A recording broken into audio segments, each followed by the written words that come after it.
Hello and greetings from Iceland.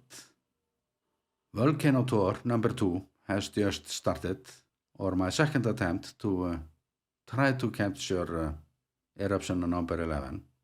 And this was a part of my view on my way to Reykjavik yesterday. It was just too much for me to stay at home.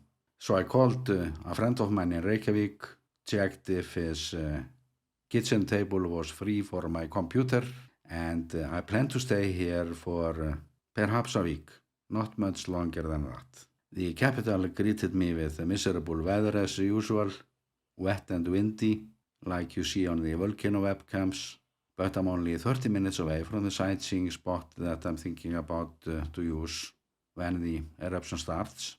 The conditions, they could be hopeless for a drone, but I'm prepared to deal with that with other equipment. And I didn't even try to go to Grindavik or the Blue Lagoon today because I have already filmed all the before shots that I need. But when will this eruption start? That is a big question. And it has been the big question for over 20 days now. And the reason for this wait might have to do with the size of the magma reservoir. It could be increasing, but the influx of magma to it could also be slowing down. The ground uplifted data indicates so, and as for our experts, it is still impossible for them to say what is happening under there. The ground there is extremely fractured, and some of the magma could easily be finding new cavities to fill up, skewing the land uplifted data as for the influx rate. And many believe that every passing day now could mean a larger eruption, but Icelandic experts, they have been very reluctant to speak up this time or to make any predictions, and I can't say I'm surprised, given how hard it is to read into this.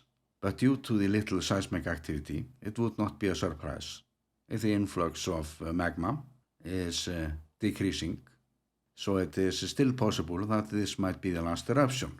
And the Grindavik Town Council, they are moving back to town on March 10th, if the next eruption will be over by then. And that decision is also symbolic for the special breed of people that lived in Grindavik. And since I brought my work computer, I will of course be working on some video processing, but it is almost hopeless to do any sound recordings here. They will only be usable for the necessary update work, but nothing else. So I'm just waiting, and my guess is that the first sign will come from one of the geothermal borehole, and evacuation will start immediately. The roads to Grindavik will close, and if I'm not within that area when that happens, I will have to film this from the outside. And that doesn't have to be bad at all, not with the equipment I have.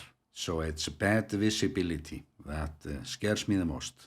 So if you learn it from the webcams that the eruption has started, I might not do an update right away, because it will be my priority to capture as good footage as I can.